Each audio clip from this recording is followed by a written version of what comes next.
원달러 환율이 장중에 1,350원 선까지 오르는 등 10년 2개월 만에 최대폭으로 상승하면서 환율 공포가 증폭되고 있습니다. 국정감사 이틀째인 오늘 금융위기와 종부세 완화, 공정택 서울시 교육감 문제를 놓고 여야가 설전을 벌였습니다. 경찰이 고 최진실 씨 사채업 괴담의 근원지를 찾지 못한 채 사실상 수사를 마무리했습니다. 민법상 성인의 나이가 만 20세에서 19세로 낮추어집니다. 이상 이 시간 주요 뉴스입니다.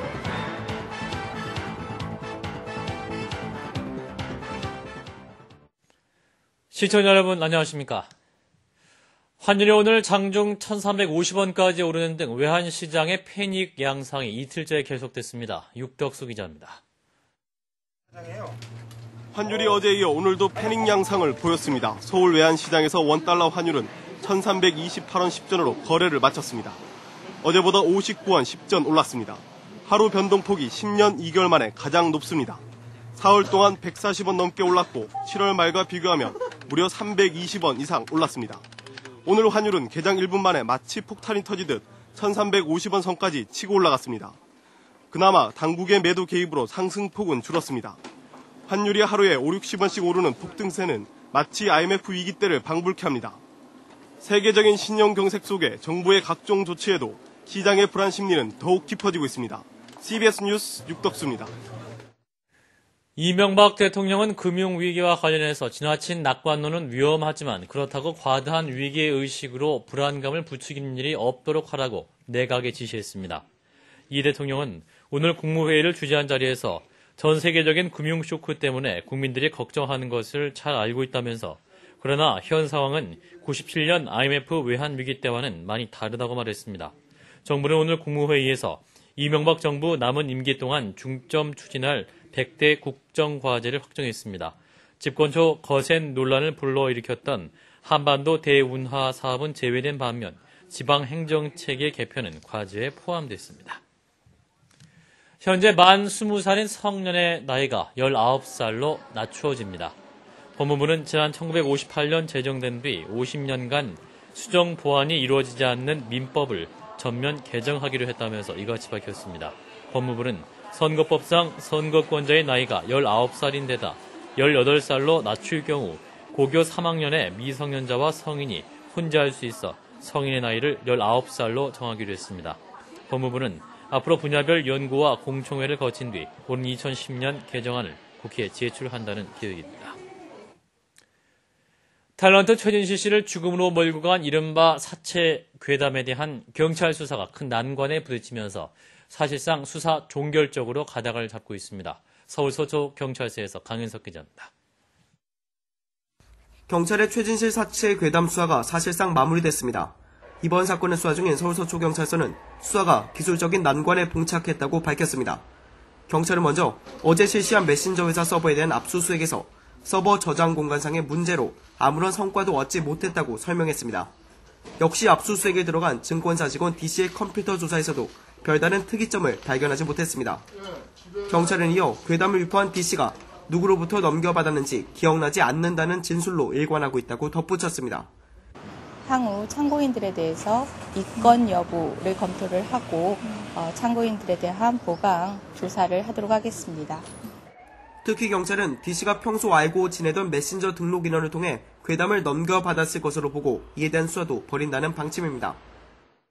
경찰 수사가 기술적 난관에 봉착한 지금 앞으로 참고인 진술에서 어떤 결과를 이끌어낼 수 있을지 관심이 모아지고 있습니다. CBS 뉴스 강현석입니다.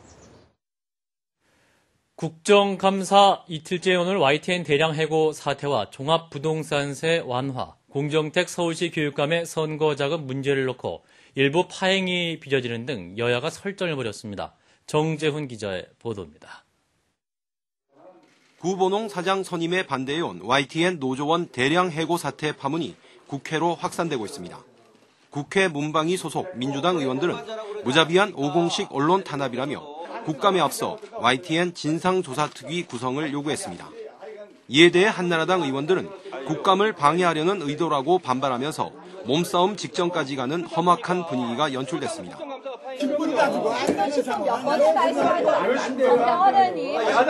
결국 민주당 의원들이 전원 퇴장한 채 반쪽 국감이 진행됐습니다. 기획재정부에 대한 국감에서는 종합부동산세 완화를 놓고 공방전이 벌어졌습니다. 민주당 의원들은 부자들만을 위한 감세라고 주장했고 강만수 장관은 조세 정의에 어긋나지 않는다고 한 발도 물러서지 않았습니다. 교육부 국감에서는 사설학원으로부터 거액의 선거 자금을 빌린 것으로 드러난 공정택 서울시 교육감의 처신이 도마 위에 올랐습니다. 이 학원과 학교에 대한 감시 기능을 스스로 포기하겠다는 겁니까? 학원이나 사교육업계와는 아무런 연관이 좋습니다. 없습니다. 그러면 이제 제가 야당 의원들은 공교육감이 서울교육수장의 자격을 상실했다며 사퇴를 촉구하고 검찰에 고발하기로 했습니다. CBS 뉴스 정재훈입니다. 앞으로 간장과 콩기름, 빙과류, 음료 등에도 유전자 변형 작물인 GMO 표시가 확대됩니다.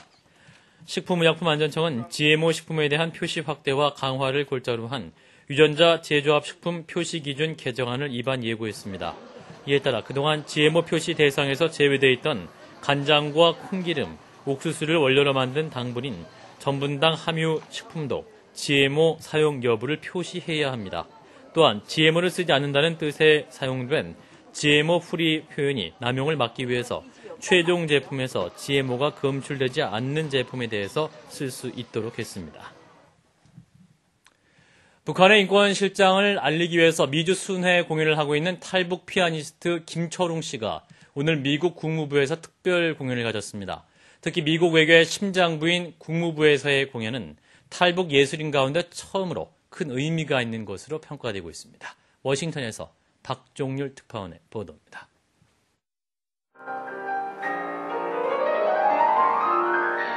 탈북 피아니스트가 전하는 평화와 자유의 선율이 미국 국무부 청사 안에 울려 퍼졌습니다. 북한의 인권 실상을 음악을 통해 전 세계에 알리겠다는 김철웅 씨가 오늘 국무부에서 특별 연주회를 가진 것입니다.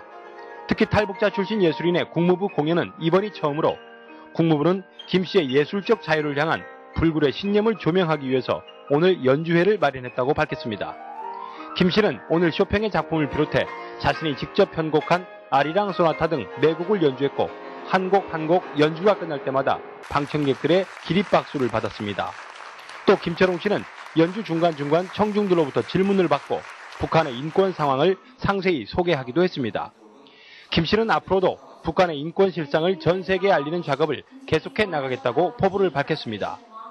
이런 열기들이 좀 더 뜨거워지면 북한에 대한 관심이 높아져서 좀 더 북한 인권에 대한 관심이 높아지고 북한 인권이 많이 좋게 해결되지 않을까 기대를 해봅니다. 그래서 앞서 김철웅 씨는 지난주 뉴욕 맨하탄에서 미주순회 첫 연주회를 가졌고 오늘 국무부에 이어 모레 보스턴에서 공연을 가질 예정입니다. 이번 공연은 올해 초 뉴욕 필하모닉의 평양 공연에서 미국 국가가 연주된 것과 비견할 수는 없지만 그러나 작지만 의미 있는 계기로 평가받고 있습니다. 김철웅 씨의 이번 국무부 공연을 계기로 북한과 미국의 문화교류가 더욱 확대될 것으로 기대됩니다. 워싱턴에서 CBS 뉴스 박종률입니다.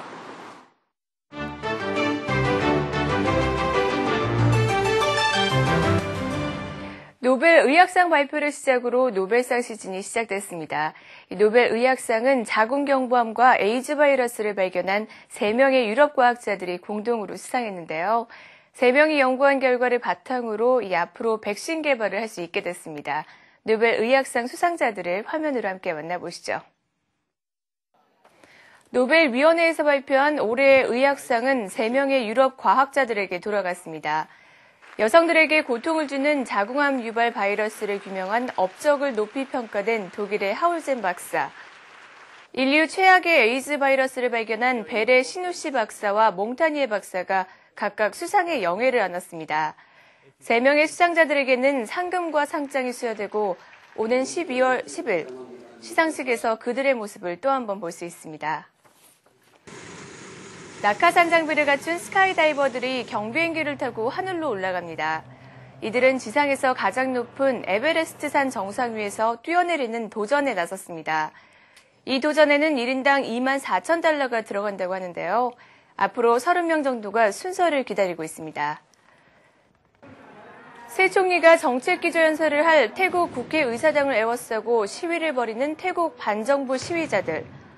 태국 정부의 잇단 반정부 시위 지도자 체포로 시위는 갈수록 격화되고 있습니다. 태국 형사법원은 앞으로 적절한 시기와 장소에서 반정부 시위와 관련된 남은 지도자들을 모두 잡아들일 계획이라고 하는데요. 지도자들의 체포는 오히려 반정부 시위대를 자극하는 결과를 낳고 있습니다. 지금까지 박주연이었습니다.